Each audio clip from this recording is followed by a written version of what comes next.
ஒவ்வொரு மனிதனுக்கும் இருக்க இடம், உண்ண உணவு, உடுத்த உடை அப்படிங்கிறது அடிப்படை தேவைகள். அதிலும் இருக்க இடம் என்பது மிக மிக முக்கியமான ஒரு தேவை. அந்த தேவையை நம்முடைய கழக அரசு என்று உங்களுக்கு நிறைவேற்றி கொடுத்திருக்கிறது. அதனால் உங்களுக்கு ஏற்பட்டுள்ள மகிழ்ச்சியை உங்கள் ஒவ்வொருடைய முகத்திலும் உங்களுடைய சிரிப்பின் மூலம் நான் உணர்கின்றேன்.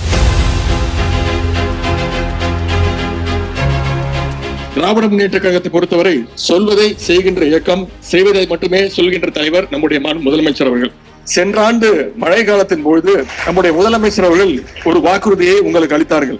அதாவது அடுத்த மழை வரத்துக்குள்ள உங்களுக்கு வீடு வழங்கப்படும் அப்படின்ற வாக்குறுதியை கொடுத்தாங்க. சொன்னபடியே இன்றைக்கு உங்களுக்கு வீடுகளை நம்முடைய முதலமைச்சர் அவர்கள் ஒதுக்கீடு செஞ்சு கொடுத்திருக்கிறாங்க. தமிழ்நாட்டில் வசிக்கிற ஒவ்வொரு குடும்பத்திற்கும் வீடு இருக்கணும், குடிசைகளே இருக்கக்கூடாது அப்படின்னா நம்முடைய முத்தமிழ் கலைஞர் அவர்கள் இந்தியாவிலே முதன்முறையா குடிசை மாற்று வாரியத்தை தொடங்கினாங்க. நம்முடைய முதலமைச்சர் அவர்கள் அதை தமிழ்நாடு நகர்ப்புற வாழ்வு மேம்பாட்டு வாரியம் உயர்த்தி வீடற்ற மக்களுக்கு வீடுகளை கட்டி கொடுத்துட்டு இருக்காங்க. அந்த வரிசையில இன்றைக்கு உங்களுக்கு வீடுகள் வழங்கப்பட்டிருக்கு. இனி உங்களுக்கான வீட்டுல நீங்க நிம்மதியா இருக்கலாம்.